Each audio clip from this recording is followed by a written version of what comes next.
Welcome to the Pilates Show, where we explore Pilates tips and techniques to help deepen the skill level of the movement educator while having fun. Hi, Jen and Amy here, and we're looking at another exercise that can really help not only to open the front of the shin, get a stretch in your tibialis anterior, and also to open the front of the ankle and the top of the foot and the top of the toes, which is great, but also for your clients who've just had knee surgery, that this could be, when released by the doctor, this could be a really good thing to explore with them to try to increase the optimal angle that they're going to be able to get from their calf to their hamstring. So you want to start off really small when you first experiment with this.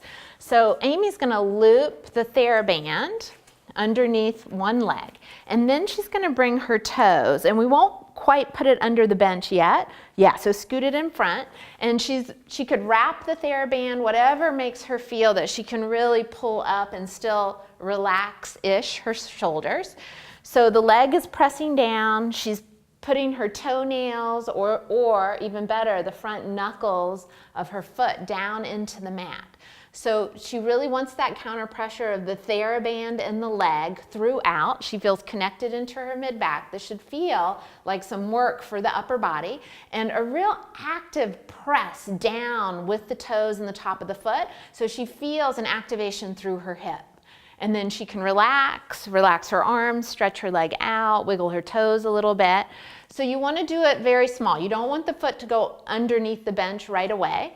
If that feels okay, they're feeling no pain in the exercise, then you can increase it a bit more. So let's have Amy bring the foot now all the way under the bench, because she hasn't had knee surgery, so she's able to do this.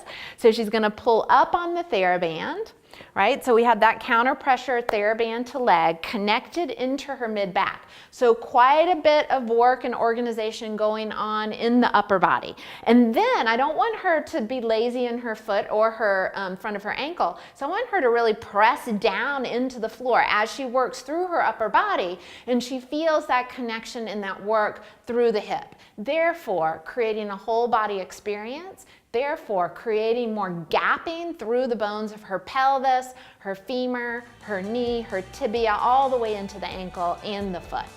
That's it for today. If you have a different take on today's subject, or if there's anything you'd like to see covered in an upcoming episode, we'd love to hear from you. Comment below on Facebook, Twitter, or in the forum at fusionpilatesedu.com. See you next time, and never stop learning.